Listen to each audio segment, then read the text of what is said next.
Meus irmãos, chegamos nesse momento agora, onde o apóstolo Paulo, ele vai falar com aquela igreja, a igreja que estava em Roma. Nós já sabemos que ele não fundou essa igreja, ele está se apresentando para agora, mais à frente, vocês vão perceber que o apóstolo Paulo quer ser enviado para a Espanha, para uma missão. Então, ele está se apresentando a essa igreja, e nessa apresentação, ele acaba de falar vários assuntos importantíssimos para a fé cristã.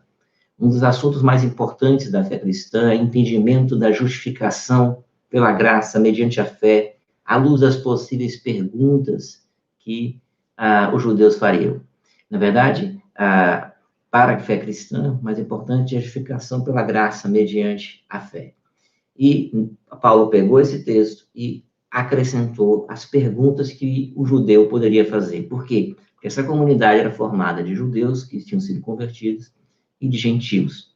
Nós já vimos tudo isso, vimos Paulo falando de perdição, salvação, santificação, Paulo falando de justificação, Paulo falando de eleição, e de repente nós começamos a perceber, a partir do capítulo 12, que o apóstolo Paulo começou a fazer várias aplicações. Ele diz que aquele crente, aquelas pessoas que ouviram o evangelho, deveriam modificar a sua mente, renovação da mente, para que eles pudessem experimentar, ou seja, a boa, agradável, perfeita vontade de Deus. A partir dali, ele começa a dizer que aqueles irmãos deveriam entregar a sua vida a Cristo. A sua vida a Cristo, porque Cristo entregou a sua vida na cruz, morreu literalmente, ressuscitou ao terceiro dia. Então, por conta disso, nós devemos, então, morrer para nós e vivermos para Cristo. E ele começa mostrando vários caminhos práticos para a gente fazer isso. E nessas aplicações práticas de Paulo, nós já vimos algumas dessas aplicações, nós chegamos agora no ponto onde a gente está fazendo uma aplicação pontual para a igreja. Temos princípios para retirar para nossas vidas hoje, e tem uma mensagem para a época da escrita. Parece que aqueles irmãos estavam tendo uma dificuldade muito grande aqui. A dificuldade que eles tinham, que existia naquela igreja, parece que é sobre os alimentos. O que tanto bebida como comida. O que se poderia fazer? Será que o crente era lícito a um crente comer comidas, carne, ou beber vinho?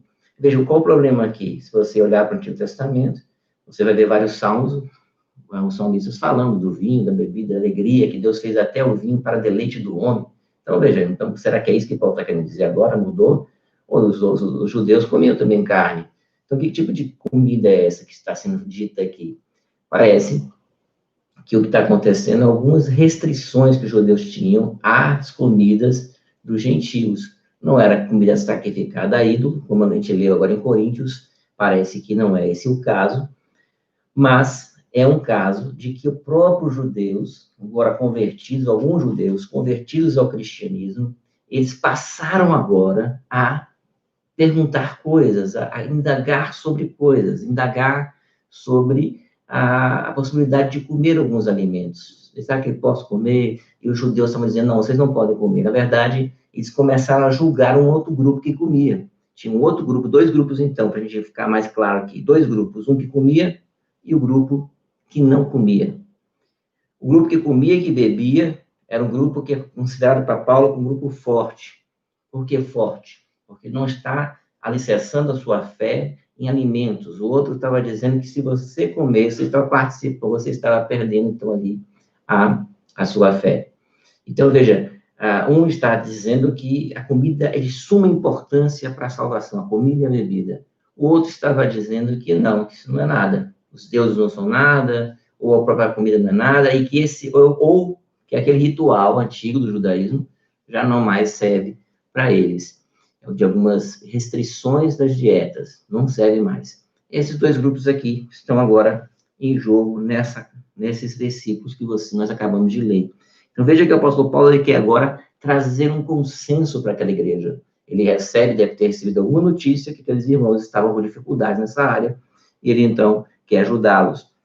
E ele, então, começa no versículo, voltando aqui, ele começa no versículo 13, dizendo o seguinte, nós não nos julguemos mais uns aos outros. Ele já começa dizendo para eles pararem o julgamento mútuo, de um julgar o outro. Esse julgamento aqui parece coisa pesada, de dizer que um é crente e que o outro não é crente. Um dizendo que é crente porque faz, o outro dizendo, não, você Você não acredita que você não faz. A fraqueza. Parece que os fracos, que Paulo chama de débeis na fé, estavam julgando aqueles que eram mais fortes, mas os mais fortes também estão julgando os mais fracos na fé. E ele então diz, não julguemos mais uns aos outros. Pelo contrário, tomai o propósito de não pôr tropeço ou escândalo ao vosso irmão. Aqui é muito importante. Tropeço e escândalo. Veja que nas Escrituras Sagradas, a palavra pedra de tropeço é algo muito forte. Mas Paulo vai mostrar aqui que não é só um tropeço tão grande, mas qualquer coisa que mine a fé de alguém. Então, não é algo simples, é algo que vai minar a fé de alguém, que vai fazer com que essa pessoa se desvie. Um tropeço aqui é algo muito grande. Escândalo e tropeço. Então, ele quer usar essas duas palavras para dizer que você, olha, cuidado para você não criar aqui uma armadilha para o seu irmão, de tal maneira que ele não consiga se desviar, sair daquilo, que ele entre num processo e que a fé dele seja minada em relação a isso. Isso para aqueles que estavam em Roma. Eu sei, estou persuadido no Senhor Jesus. Paulo volta a um tema que ele já falou nos versículos anteriores, até o versículo 12. O que é o alimento? O alimento não é nada. Nós já lemos aqui em Coríntios, o que é o alimento? O alimento não é nada. E se você pegar aí o texto de Timóteo capítulo 4, o texto é muito forte nisso, muito claro nessa explicação. Em Timóteo 4 diz assim, vou ler para vocês. Ora, o Espírito afirma expressamente que nos últimos tempos alguns apostatarão da fé, por obedecerem a espíritos enganadores e ensinos de demônios, pela hipocrisia dos que falam mentiras e que têm cauterizado a própria consciência, que proíbe o casamento e extingue a abstinência, e exigem abstinência de alimentos que Deus criou para serem recebidos, com ações de graças pelos fiéis e por quanto reconhece plenamente a verdade. Pois tudo o que Deus criou é bom, e recebido com ações de graças, nada é recusável. Versículo 4 do capítulo 4 de Timóteo, da primeira epístola de Paulo a Timóteo, primeira carta. Versículo 5, porque pela palavra de Deus e pela oração é santificado. Então, vejam, meus irmãos, que a questão aqui que está em jogo é justamente que o apóstolo Paulo está mostrando que a coisa em si mesma não tem nada que é impuro. Ele chega e diz assim, salvo para aquele que assim a considera. Então, a pessoa que vai considerar algo impuro ou não. Veja, o que ele está dizendo aqui não é que não existia nenhum alimento que era usado para idolatria, né? Que não é um ponto forte aqui.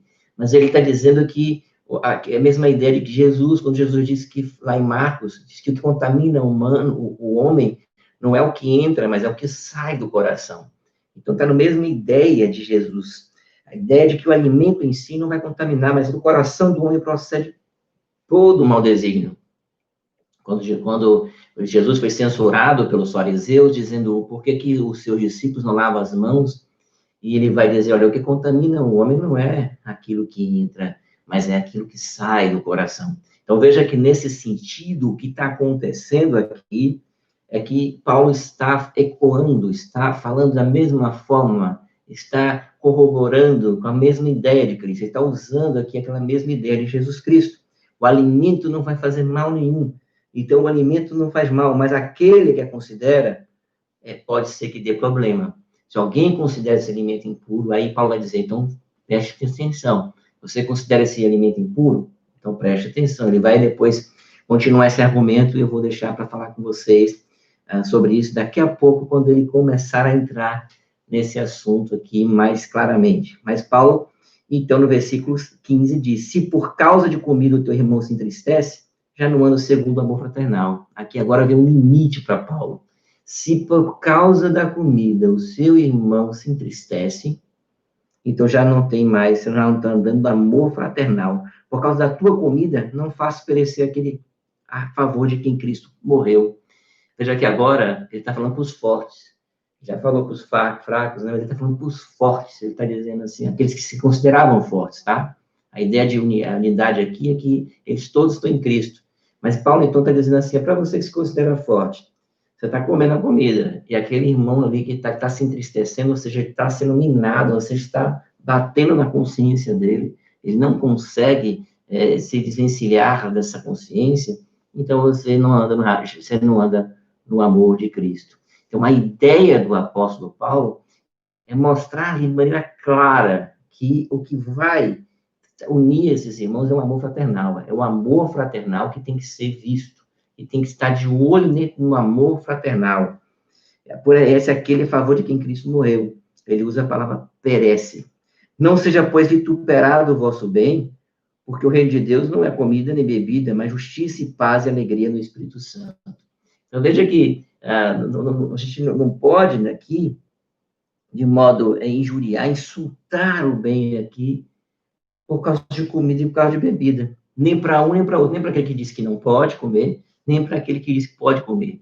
Porque o reino dos céus não é comida e nem bebida. Então, não é a comida ou a bebida que vai recomendar alguém, Paulo está dizendo, para aqueles irmãos que estavam em Roma. Mas ele vai trazer 3 coisas interessantes aqui, importantes. Mas a justiça, e nós já vimos já anteriormente, até uma frase de João Calvino, quando ele diz que não se pode ter a paz se não tiver ainda resolvida a questão da justiça.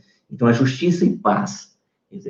A ideia de Paulo é trazer que, através da justiça que nós temos e a justificação em Cristo, nós temos a paz. Lembra que a gente já falou sobre isso?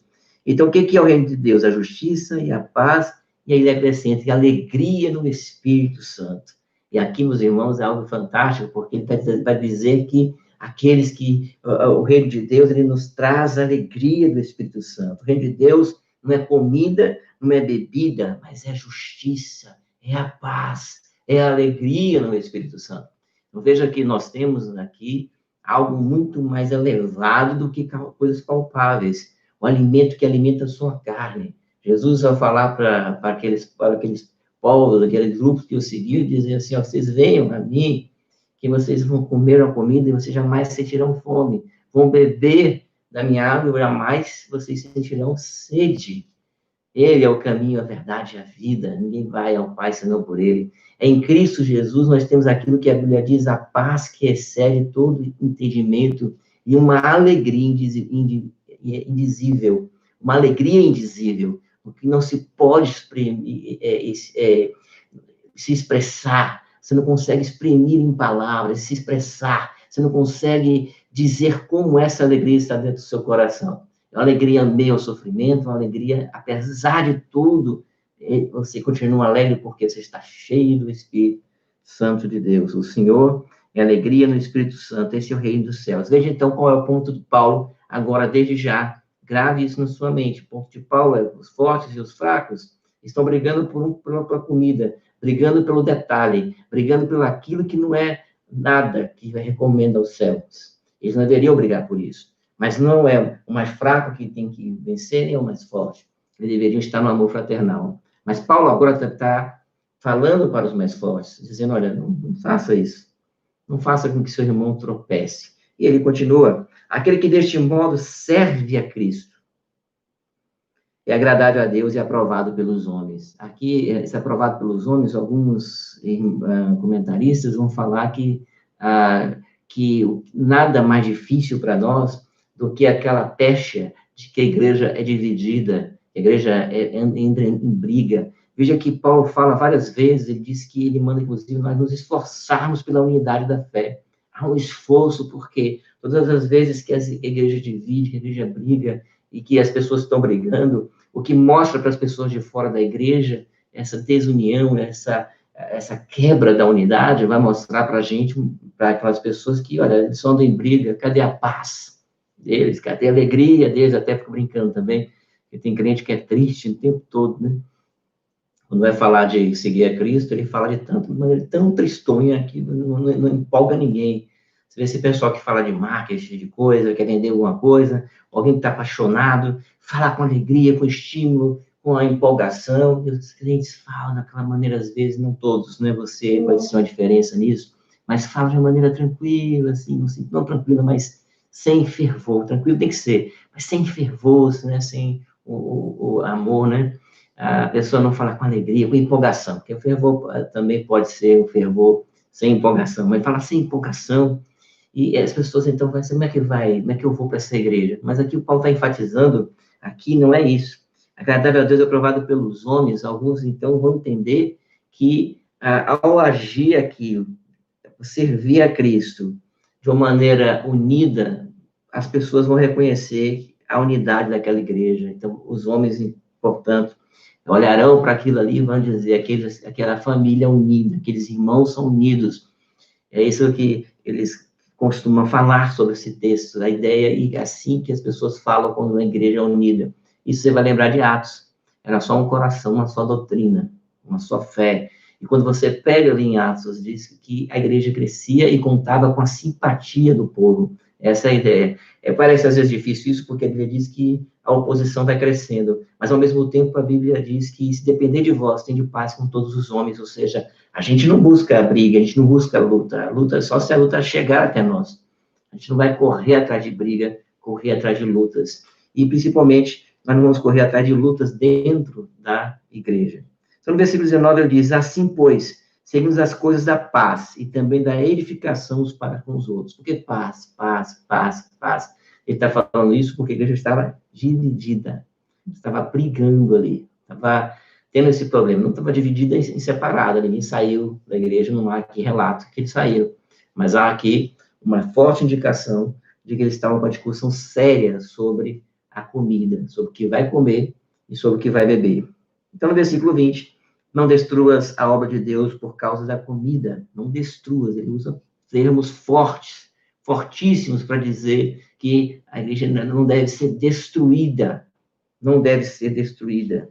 Não destruas a obra de Deus por causa da comida. Todas as coisas, na verdade, são limpas, mas é mal para o homem comer com escândalo. E eu volto de novo a dizer, não é a comida é limpa. É igual a Timóteo, ore, dê graças que Deus está abençoando. Mas o que está acontecendo? É ruim para o homem comer com escândalo, ou seja, comer de uma forma que escandalize, crie um tropeço para alguém. E algo tão pesado para uma pessoa que ainda está débil na fé, está fraca na fé, e fica muito apegada a essas ideias de dieta alimentar. Mas aqui, no caso específico de Romanos, é isso que está acontecendo. Depois a gente vai aplicar um pouco para nós hoje. É bom não comer carne nem beber vinho, né?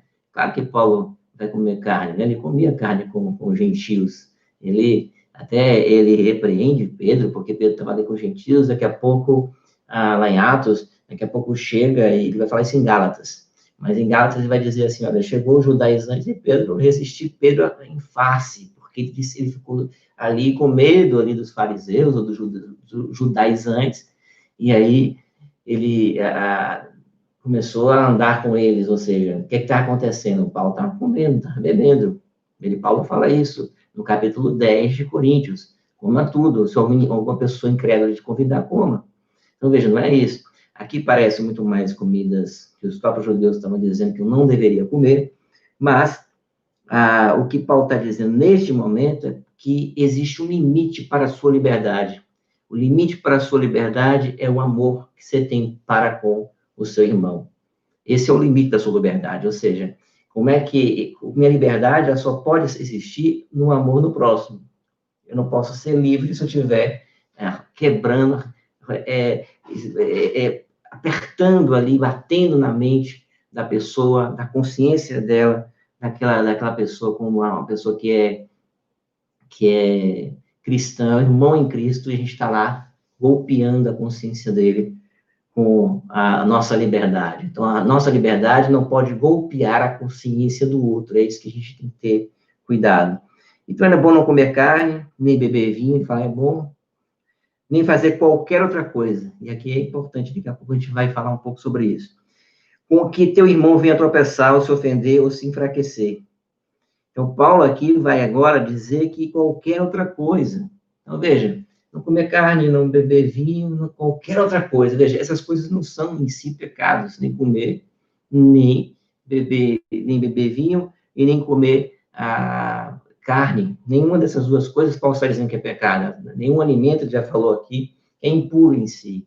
Mas eu estou escandalizando alguém, estou fazendo com que a sua fé seja entristecida, sua fé seja enfraquecida, que ela comece a se desviar dos caminhos de Deus, então aí sim eu estou errado. Eu estou agora agindo de maneira errada. Essa é a ideia do apóstolo Paulo. E, portanto, ele diz assim, qualquer outra coisa agora fica uma coisa bem mais ampla, né? Acho que o Brent Osborne, que tenho usado aqui, um dos autores que eu tenho usado outros, mas eu gosto da expressão dele, que ele diz assim, que a gente não deveria, nem doutrina deveria ser motivo para brigas. Chamar a pessoa para ficar brigando, discutindo sobre doutrinas que são doutrinas importantes, mas não são doutrinas que são cruciais para o cristianismo, fundamentais, doutrinas que, às vezes, a pessoa que não tenha tanta compreensão, mas ela é crente em Cristo, ela não chegou a esse entendimento que você chegou ainda, e você fica ali o tempo todo num debate que não acaba nunca, e você acaba fazendo com que aquela pessoa seja golpeada em sua consciência, e ela começa a enfraquecer na sua fé. Então, veja que ele fala, não é bom não comer carne, nem beber vinho, e nem fazer qualquer outra coisa com que teu irmão venha tropeçar. Então, não é só a comida, é qualquer coisa que você faça a pessoa tropeçar. Então, veja que a ideia básica é se a pessoa está tropeçando, você está errado, está fazendo alguém tropeçar, você está cometendo erro. Então, veja que no versículo 22 ele diz, a fé que tens, tenha para ti mesmo. Essa convicção de fé que você tem, essa convicção de fé, você precisa guardar para você.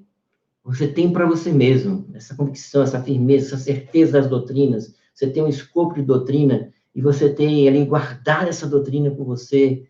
E se essa doutrina não vai abençoar alguém naquele momento, então você deve guardar. Veja que é curioso isso aqui, como dividir doutrina e evangelho. Estão unidos, né? É evidente que sim. Agora, não quer dizer que toda a doutrina, por exemplo, calvinista, reformada, é uma doutrina que todas as pessoas de outras igrejas vão também concordar. Então, nós temos irmãos, às vezes, né? Você conhece irmãos assembleanos, você tem alguns irmãos batistas que não são calvinistas, que os calvinistas são mais fáceis, né? Porque a gente tem um pensamento bem parecido. Mas você tem irmãos que são mais complicados para a gente começar a falar de doutrina com eles, porque vai começar a discussão. Porque eles não vão aceitar algumas coisas que a gente aceita, como eles também têm doutrinas que nós não aceitamos. Significa aí que a Bíblia, ela tem essa possibilidade? Não, a Bíblia tem uma doutrina. O que acontece é que nós, por causa do nosso pecado, por causa da nossa fraqueza, nossa pequenez, porque nós somos seres humanos, somos caídos, né, pecamos, caímos em Adão, fomos restaurados em Cristo, mas muitas coisas ainda nós não temos entendimento, compreensão, e a compreensão de um pode ser que não seja a compreensão do outro, mas naquilo, no cerne do Evangelho, nós estamos unidos. Então, esses irmãos, às vezes, eles têm doutrinas que a gente não concorda, mas não são doutrinas que vão afastá-los de Jesus. Como também nós temos doutrinas que não irão nos afastar de Jesus Cristo. Então, o que nos une é Cristo Jesus. Isso eu não estou falando não é para você ser ecumênico, não é para você achar que todo mundo está certo, nada disso. Coisas que são erradas, equivocadas, devem ser denunciadas, devem ser pregadas contra. Você não vai ficar aqui também negando o evangelho, mas Paulo está dizendo que esses irmãos que estavam em Roma, eles têm o mesmo Cristo, eles têm a mesma fé, mas eles têm uma divergência doutrinária aqui, ou de costume, que era a comida. E eles estavam brigando por causa disso. Paulo, então, está dizendo que a gente não deve criar essas discussões. Em outro texto, Paulo diz para a gente não ficar discutindo fábulas que está em Cristo Jesus. Dúvidas é condenado a comer, porque o que faz não provém de fé. E tudo que não provém de fé é pecado.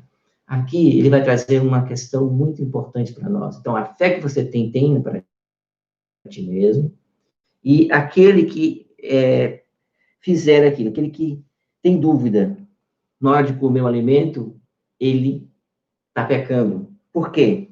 Porque o que faz não provém de fé. Tudo que não provém de fé é pecado. Então, aquele que duvida é pecado. Bem-aventurado é aquele que não se condena naquilo que aprova. Qual é a ideia aqui? Deixa eu esclarecer melhor, né? Esclarecer esse texto para vocês. A ideia de Paulo não é apelar apenas para a consciência. Essa consciência que ele está apelando é uma consciência em Cristo. É uma consciência de gente cristã que não quer pecar. Mas veja, vamos pensar, você chega e diz para a pessoa, isso aqui não é pecado, mas a pessoa lá dentro, ela vai fazer aquilo, não porque ela tem consciência, ela tem convicção de fé que aquilo ali não é pecado. Não, ela está na dúvida, ela pode ter mudado um pouco a opinião, mas ainda continua com a opinião anterior, vai fazer para agradar alguém, mas ela não está com a consciência ainda firme naquilo que está fazendo. Não tem certeza daquilo que está fazendo. Então, isso é pecado. Por quê? Porque a possibilidade de pecar contra Deus, ou seja, se você acha que você pode estar pecando contra Deus, você arriscou a fazer sem a certeza de que você não está pecando, então você está ofendendo a Deus.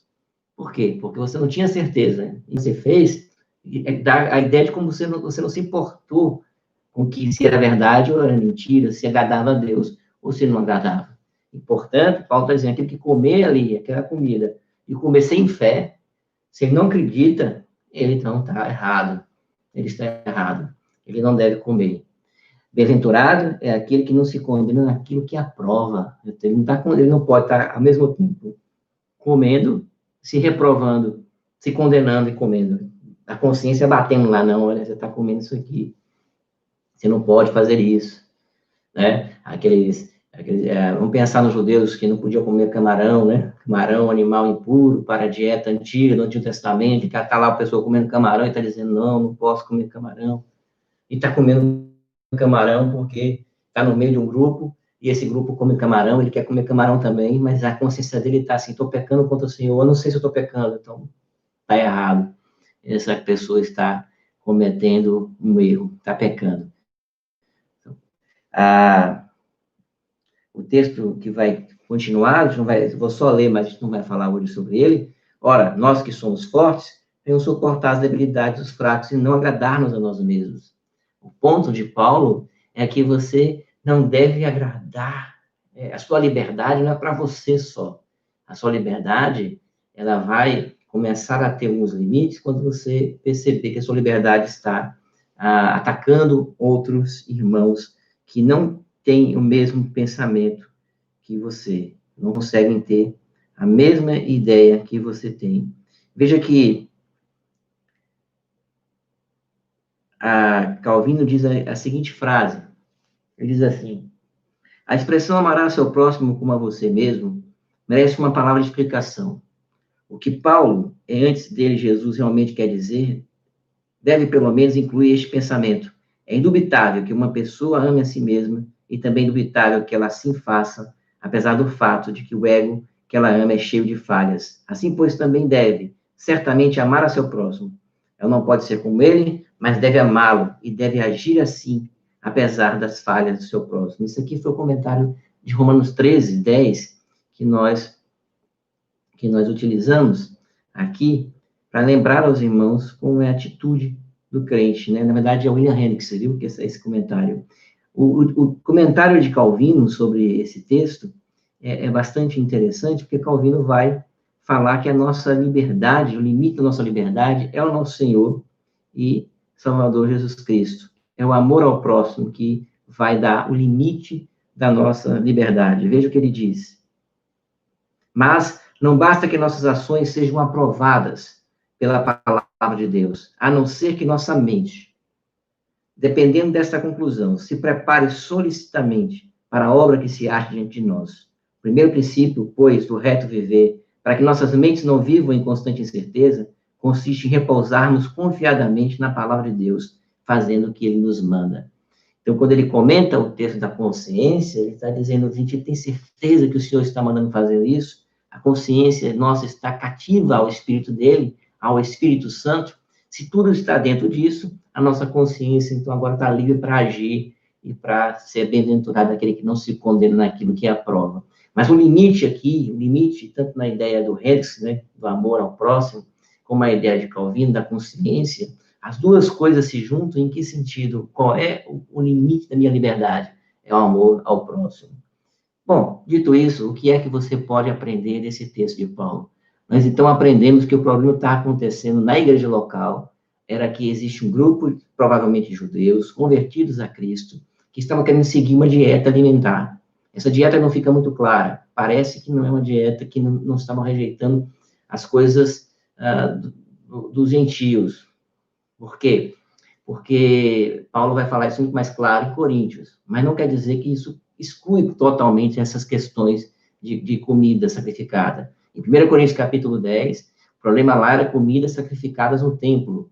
As comidas eram sacrificadas no templo, e quando acontecia isso, depois se vendia na feira, essas comidas eram baratas, essas comidas, e as pessoas então compravam porque eram mais baratas. Aquilo que sobrava, a gordura, a carne que sobrava, era vendida na feira. E muitos cristãos que estavam vendo por motivo, pobreza, por dificuldades, passavam lá, compravam essas comidas que eram muito mais baratas. Só que o apóstolo Paulo, lá em Coríntios, vai dizer, olha, cuidado, se a pessoa que está te vendendo, ou um irmão que estiver com você, perguntar se isso é sacrificado a ídolo, você não deve comer. Por quê? Não porque, por causa da comida, porque a comida não é nada, e o ídolo não é nada. Por causa da consciência daquele irmão, ou daquela pessoa que te perguntou, que disse para você que era. Ela avisou para você porque ela está ligada ainda, a mente dela está ainda presa ao ídolo. Quando ela comer aquilo, ela vai lembrar do seu sacrifício ao ídolo. Veja que a ideia de comida e bebida era muito comum na Grécia, nas religiões romanas, a ideia de sacrifícios e a ideia de festas enormes ali, muitas festas grandiosas, regadas a muita comida, muita bebida, a embriaguez, etc. Então, era muito comum.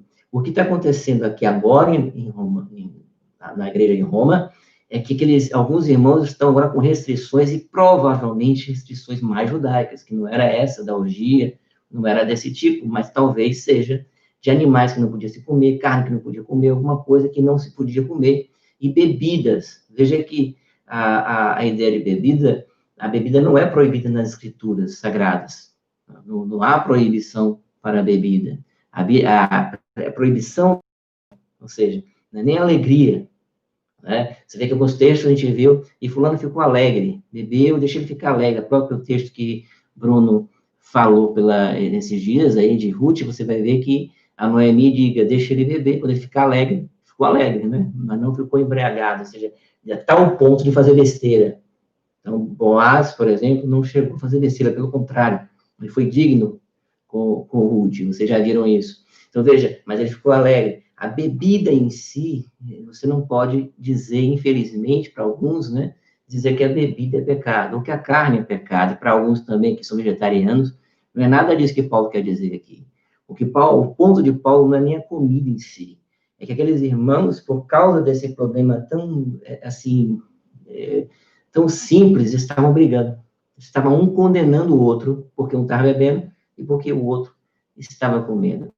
Porque o ponto da liberdade aqui é o seguinte, para os mais fracos, a gente tem que ter cuidado com a ditadura do mais fraco. Qual é a ditadura do mais fraco? Ele começar a criar um bocado de regras que não existem na Bíblia e dizer que você não é crente porque você não segue as regras que ele criou, que não são bíblicas.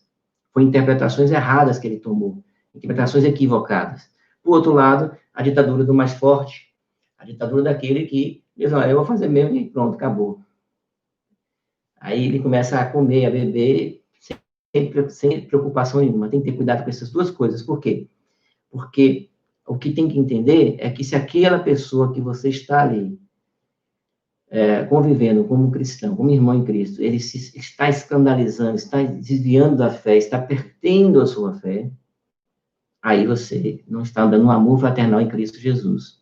E o reino de Deus é justiça, é paz, é alegria. Aquele irmão está triste, então o irmão já não está mais andando no amor fraternal, aquele irmão já não está tendo paz, um tropeço para aquelas pessoas. Então, veja, meus irmãos, que essa questão no Brasil é muito diferente. Você tem regiões do Brasil aqui com essas questões de comida e de bebida bem diferentes. Algumas pessoas, quando vêm na Bahia, têm dificuldade de comer certos tipos de alimento aqui, preocupados com a questão cultica de cada alimento.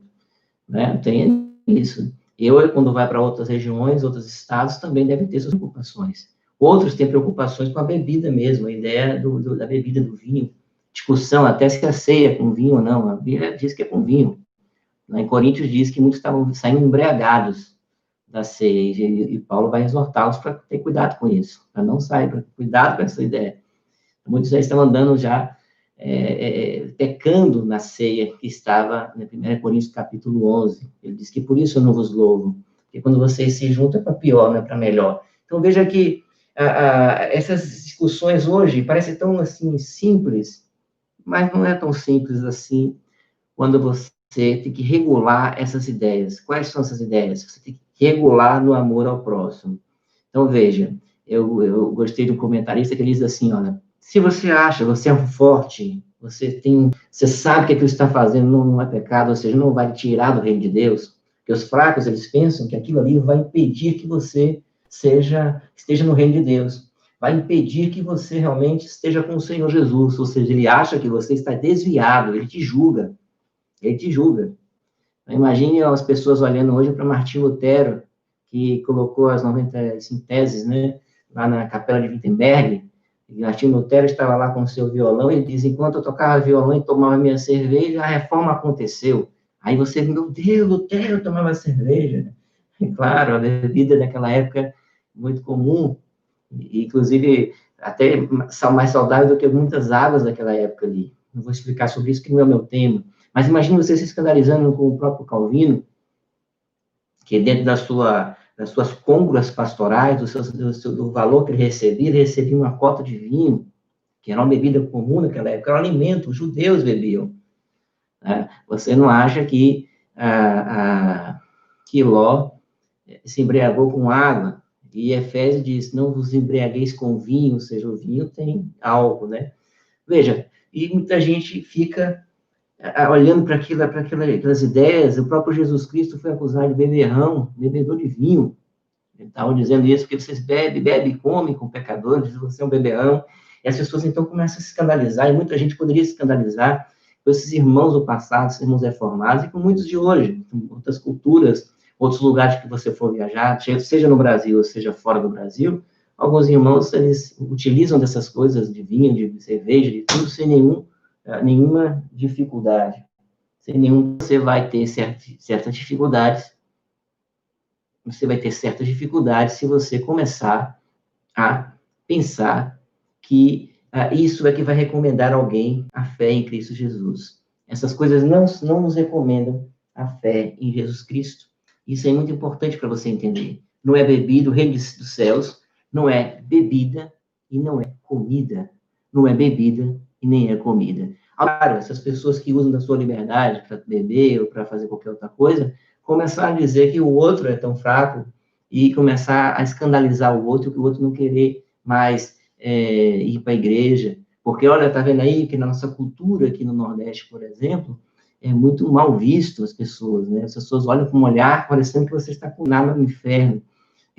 Então, é bastante complexo isso daí. Como é que eu faço, pastor? O que eu vou fazer? Olha, veja, nesses casos específicos de comida e de bebida, você precisa se juntar ao amor fraternal, sabendo que o reino dos céus não é comida e não é bebida, mas é a justiça, é a paz e a alegria do Espírito Santo. Você precisa pensar no irmão. O amor fraternal é o limite da nossa liberdade. Já pense nisso daí. Uma outra coisa, não é só questão de comida e bebida específica, é doutrinas que muitas vezes, essas doutrinas, elas podem ter problemas para nós. Qual é o problema? De criar discussões, brigas, e você tem que ter cuidado com isso. Às vezes, o irmão, ele não crê em alguma doutrina, como, por exemplo, o batismo, por aspersão ou por imersão. Né? Presbiterianismo, você asperge. Nos batistas, os irmãos batistas e outros irmãos assembleanos, eles mergulham, e você vai ficar discutindo isso, brigando, achando que ele não vai para o céu por causa disso. Esse tipo de questão é que Paulo está trazendo aqui. Tenha cuidado com isso. Dado, então, o reino do céu não é comida nem bebida. Por um lado, então, você que está mais fraco na fé, no sentido do que Paulo está dizendo, preocupado que achando que comida vai fazer com que a pessoa vá para o céu ou não, você precisa se fortalecer mais, ser mais forte. E aqueles que são mais fortes já sabem que comida não nos conduz ao céu, nem a comida nem a bebida, também tem que ter cuidado para não usar dessa liberdade para golpear a consciência do irmão. Muita gente que não liga para isso. Então, veja, escandalizar aqui também é muito bom também você entender isso. Escandalizar não é alguém que você comeu ali um camarão, né? Vamos pensar assim no judeu que não come camarão, não comia, e você assim, comi o camarão ali, agora então, o cara vai perder a fé porque você comeu o camarão. Não, a ideia aqui é muito forte. A ideia de que escândalo e tropeço e pedra e armadilha é algo muito forte, é algo que a pessoa realmente tem como algo que vai impedir alguém de ser cristão. Eles estavam julgando uns aos outros. Veja que a ideia de julgamento. Vocês não julguem um ao outro. Pelo contrário, o ato de vocês seja o amor, seja o espírito. O que vem de céus não é nem comida e nem bebida. Tenha cuidado com essas ideias. A ditadura do mais fraco, a ditadura daquele que entende que é mais forte. Paulo vai continuar aí no capítulo 15, a gente vai falar mais sobre isso. Mas de maneira localizada, algumas regiões têm essa dificuldade. Vou comer aqui alguma coisa, a pessoa diz assim, não, isso daí não pode comer, porque se você comer, você vai se contaminar. Aí você vai lembrar de Cristo, que entra, não contamina, mas aquilo que sai, nenhum alimento em si é impuro, lembre-se disso. Comece a fortalecer nisso, mas aquele que já entende isso, faça aquilo que um comentarista que eu comecei a falar e não concluí, disse assim, faça o seguinte, deixa aquele irmão sair e coma. E coma. Ele fala assim, né, faça o que você vai fazer. O exemplo dele é o seguinte, tem gente que acha que alguns filmes, né, não alguns, mas filmes não podem ser assistidos por um crente. Alguns acham que algumas músicas não podem ser ouvidas por um crente, não tem isso? Uma questão de cultura geral, escandalizando porque o irmão ouviu uma música que não é cristã, ou seja, ouviu uma música, uma MPB, sei lá, qualquer música desse tipo aí, e a pessoa, não estou escandalizado por isso e tudo. O escândalo aí é só se você se desviar da fé por causa disso. Isso é importante que você entenda. Se te entristeceu demais, você ficou ali com aquela coisa na cabeça, e isso é escândalo. Só você, estou escandalizado. Não, isso não é escândalo. Escândalo é uma coisa bem mais pesada mesmo. A pessoa começa a pensar naquilo, fica naquilo na cabeça e começa a se desviar. Então, tem gente que pensa assim em música, tem gente que pensa em questão de doutrina e começa a criar várias regras para a pessoa ir para o céu ou não. Tenha cuidado com isso, em termos daquele que é fraco, e mais o que é forte também, mas assim, né? Você acha que não pode, vou botar aqui, então, uma música para você ouvir aqui, para dizer a você que pode. E isso também não é o correto. A coisa correta é você ser guiado pelo Espírito em amor em Cristo. É o Espírito que nos guia, o Espírito que nos conduz. Essa liberdade nossa não pode ser causa de escândalo para o irmão. Por último, se você não tem certeza daquilo que você está comendo ou bebendo, não tem certeza se isso é errado ou se é certo, não faça. É melhor não fazer, porque o que não provém de fé, de uma certeza, de um grupo de ideias concretas, de doutrinas bem firmadas dentro da palavra, que não provém da fé, é pecado. Então, cuidado, a dúvida é pecado. Se duvidar, você vai duvidar, você está duvidando? Então não faça, não faça. Bem-aventurado é aquele que não se condena naquilo que aprova. Então, tenham cuidado, queridos amados, vamos pensar que o limite da nossa liberdade é o amor fraternal em Cristo Jesus. Qual o limite da sua liberdade cristã? O amor fraternal em Cristo Jesus. Cuidado para você não acusar os fortes, cuidado fortes, para vocês não acusarem os mais fracos na fé. No sentido de Paulo, tá bom?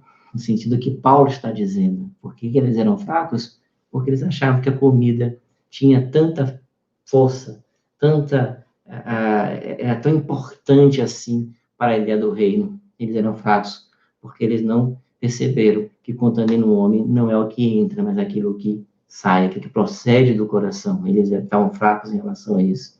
Mas os fortes também estavam enfraquecendo a sua própria vida, a sua comunhão com o Senhor, porque estavam perdendo essa comunhão que tinham com o próximo. Então, nenhum nem outro é correto. O correto é a unidade no Espírito Santo de Deus. Qual o limite da sua liberdade?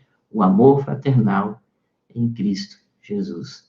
Esse é o limite da nossa liberdade. Antes de você julgar alguém, estude a palavra, firme na palavra, na doutrina, fique cada vez mais consciente do que Deus quer nos ensinar, do que Ele tem nos ensinado segundo as Sagradas Escrituras. Aquilo que Calvino diz, uma consciência boa, não é a consciência de que eu aprovo ou reprovo alguma coisa de mim mesmo. Eu aprovo ou reprovo alguma coisa, porque eu tenho uma consciência cativa a Cristo, cativa a sua palavra, e através dessa consciência dentro da sua palavra, eu tenho agora atitudes de acordo com a palavra do nosso Senhor e Salvador Jesus Cristo. Venha para a verdadeira liberdade, a liberdade que é limitada pelo amor fraternal em Cristo Jesus. Deus te abençoe. Vamos orar. Nosso Deus e Pai, nós te agradecemos por esse dia, obrigado por essa noite. Senhor, abençoe cada pessoa que está aqui, trazendo consciência, fortalecendo na fé, Senhor. Que nós deixemos, ó Deus, de brigar por coisas que não edificam, coisas que não trazem, ó Deus, nenhuma edificação. Pelo contrário, que tenhamos unidade, Senhor. Aqueles que são mais fortes, não escandalizem os mais fracos. Que não fiquem brigando por direitos que eles têm. Cremos que realmente tem muita liberdade, a liberdade do Senhor é algo maravilhoso, mas que essa liberdade eles entendam que está limitada pelo amor fraternal ao nosso amor fraternal em Cristo Jesus, o amor ao nosso irmão. Que o Senhor tenha misericórdia, Deus. Trabalhe no coração daqueles que já têm consciência de tudo isso, mas fortaleça aqueles também que não têm consciência ainda, que eles fiquem tranquilos, Senhor. Que eles te amem, te guardem e que saibam que o reino dos céus é justiça, paz e alegria do Espírito. E que essa justiça, essa paz, essa alegria esteja em cada um de nós. É que nós oramos em nome e por amor de Jesus Cristo.